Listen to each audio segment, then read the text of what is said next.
Ninguém pode olhar para trás e começar de novo. Isso é bem óbvio, né? Mas eu estou aqui para te lembrar que não adianta ficar remoendo o passado. O que passou, passou. O que você tem é o hoje, é o presente, porque aí sim, o hoje vai determinar o que precisa ser feito para a sua vida tomar novos rumos. E nas fases difíceis você precisa entender quais são os sentimentos que estão te dominando para que eles não interfiram na realidade. Muitas pessoas acham que o que elas sentem, o que elas pensam é a realidade. E meu amor, eu sinto muito, mas a vida não é assim. Uma pessoa adoecida, ela perde a capacidade de lidar com as emoções equilibradamente. Então ela começa a fazer coisas que com certeza no estado normal dela, de saúde emocional, ela não faria. E isso acaba o quê? Prejudicando tanto ela quanto as pessoas ao redor dela. Uma pessoa emocionalmente adoecida, infelizmente, ela acaba exagerando os fatos. E é por isso que nós precisamos ter resiliência emocional. O que é isso? A resiliência emocional me ajuda a discernir o que é de fato a realidade e o que é de fato aquela emoção que eu estou sentindo provavelmente ruim. Por exemplo, é normal ficar com raiva? Sim, óbvio, é da vivência humana, né? Mas não é normal você agredir uma pessoa, você ficar xingando uma pessoa, por exemplo, no trânsito. É normal ficar triste? Com certeza, mas não é normal você passar meses dentro de um quarto fechado, chorando, sem comer, sem interagir com as pessoas. Isso não é normal. São emoções, são sentimentos que a gente tem aí no decorrer da vida? Sim, mas que exageradamente nos causam mal. Existem 4 pilares que você pode analisar se a sua vida emocional está saudável ou adoecida. Os pilares são da família, do trabalho, dos amigos e da espiritualidade. Esses 4 pilares são muito importantes e regem a vida de todo ser humano, porque esses pilares vão ajudar a construir quem você é, quais são seus valores, como você lida com os relacionamentos, quais atitudes você toma em todas as situações da sua vida. Se de fato tudo está indo mal na sua vida, você tem que parar, pensar, refletir, analisar os 4 pilares ou um dos 4 pilares que você sente maior dificuldade. Sabe por quê? Porque, infelizmente, você está adoecido emocionalmente. Uma coisa eu tenho para te dizer, graças a Deus que o mundo de hoje já está muito mais evoluído, principalmente nas questões emocionais. Antigamente, o que pensava? Ah, procurar psicólogo, psiquiatra, coisa de louco, né? Ah, você não tem fé, por isso que tá adoecido, por isso que tá muito triste, por isso que tá muito ansioso. E hoje a gente tá cada dia mais com os estudos, com as informações, percebendo que nós podemos sim buscar ajuda, procurar alguém de confiança, né, um profissional que de fato vai lhe auxiliar nessa questão emocional. Eu sei que não é fácil você admitir que você tem alguma dificuldade. Você até pode pensar, ah, mas eu sei os meus defeitos, mas na hora de solucionar, na hora de agir e pedir ajuda para quem de fato vai te ajudar, você dá uma travada. Mas infelizmente essa trava que você sente aí em buscar ajuda não vai te levar a lugar nenhum. Muito pelo contrário, você sempre vai ficar estagnado, achando que tudo ou aquele ponto específico da sua vida não vai pra frente por conta dos outros. Mas a verdade é que não adianta culpar marido, não adianta culpar chefe, não adianta culpar sogra, não adianta culpar filhos, não adianta culpar pais. E eu quero que você comece primeiro observando aquele sentimento, aquelas emoções que não te fazem bem. Aquelas emoções que você percebe que não vão te levar a lugar nenhum. E preencha dessas emoções ruins emoções boas, algo que você pense, algo que te faça substituir a coisa ruim por algo que de fato vai fazer você sair dessa situação que você precisa. Vou te dar um exemplo básico. Pensa naquela pessoa, ou do seu trabalho, ou da sua vizinhança, que fala mal de você. Pensa aí, pensa. Eu sei que todo mundo tem, gente. Não adianta. Você pode ser a pessoa mais maravilhosa do mundo. Nem Jesus agradou todo mundo, quem dirá nós, pecadores, né? Então, a questão não é o que essa pessoa está fazendo contra você, mas como você vai lidar com as suas emoções mediante essa situação. Número 1, você vai se vingar, buscar a qualquer custo que essa pessoa se ferre? Ou número 2, você vai pegar toda essa energia, né, com emoções saudáveis e fazer o seu melhor e ser uma pessoa de fato boa para que quando as outras pessoas, por exemplo, o chefe, os outros colegas, vejam que alguém está falando mal de você, vão dizer assim, vão até te defender. Vão dizer, não, mas o fulano, a Maria não é assim não. O Pedro jamais faria isso. Por quê? Porque te conhecem, porque sabe que você é uma boa pessoa. Diferentemente de outras que querem somente se vingar, e aí o que surge ali? Um ruído. talvez a Maria faria isso mesmo. Nossa, o Pedro, bem que eu sempre desconfiei. Por quê? Porque você gastou energia, que poderia ser uma energia positiva, de bênção, de bondade, de fazer o bem, para uma energia negativa que está querendo atacar aquela pessoa que está falando mal de você.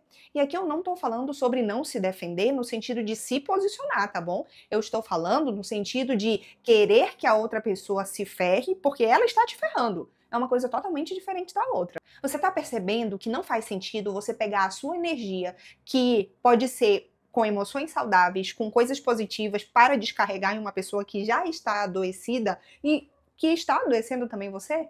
Cara, isso é meio que uma coisa óbvia, mas que a maioria das pessoas não fazem isso. Olha ao redor. Olha com quem você anda. Geralmente as pessoas querem ferrar umas com as outras. Às vezes por pura inveja, mas às vezes porque simplesmente ela está sendo atacada. Se você agir com inteligência emocional, se você agir com pensamento, principalmente em Deus, você vai agir diferente. E isso me fez lembrar uma pessoa. Eu falei em Deus, né? Para quem não sabe, eu acredito em Deus. A minha vida toda é baseada na palavra de Deus, na Bíblia.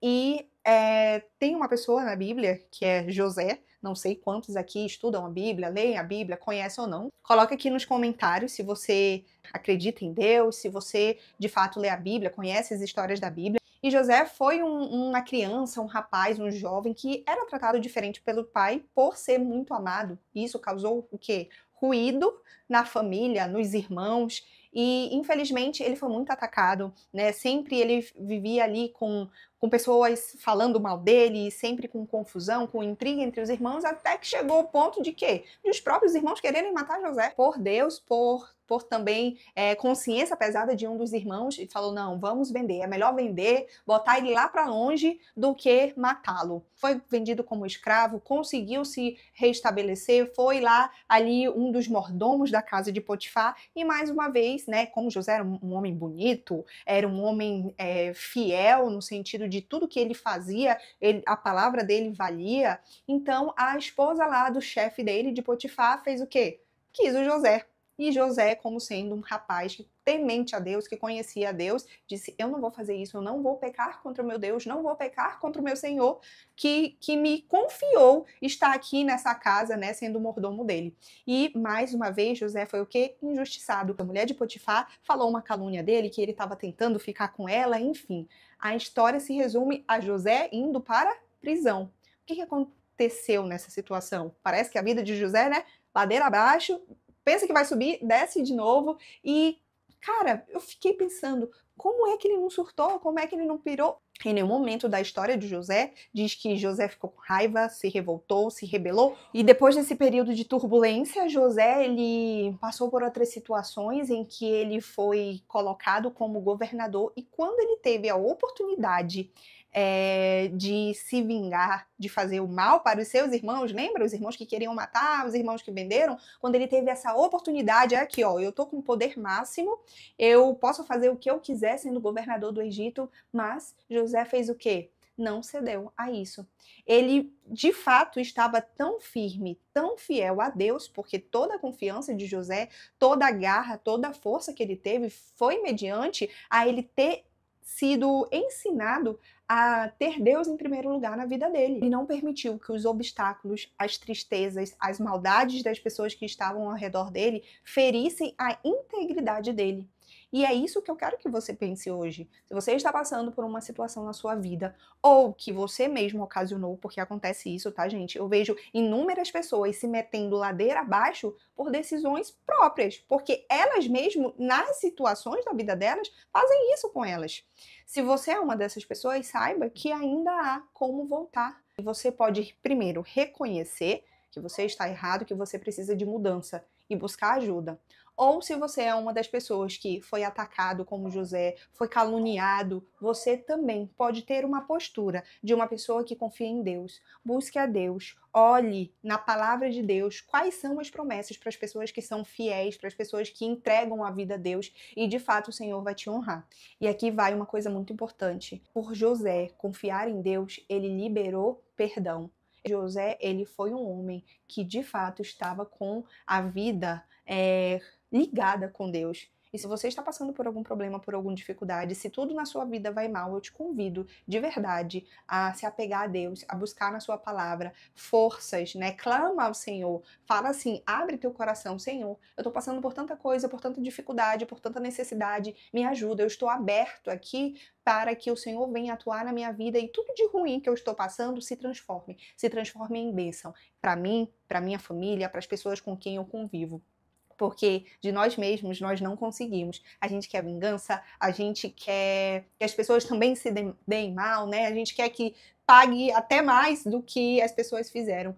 Mas a gente não tem a paz que a gente precisa quando a gente busca por vingança, quando a gente busca por prejudicar também o outro. É uma vida de conflitos o tempo todo, mas o Senhor está aqui para te restaurar, para te transformar e fazer da tua vida uma vida de bênção, uma vida de paz, uma vida de harmonia. E você, por mais que tenha dificuldades, porque nesse mundo a gente vai ter dificuldades, você vai sentir a paz que excede todo entendimento, que é a paz de Cristo, que é a paz do Senhor Jesus. Busque a Deus, estude a Bíblia, que eu tenho certeza que o seu caráter, que as suas emoções serão transformadas por meio da palavra de Deus.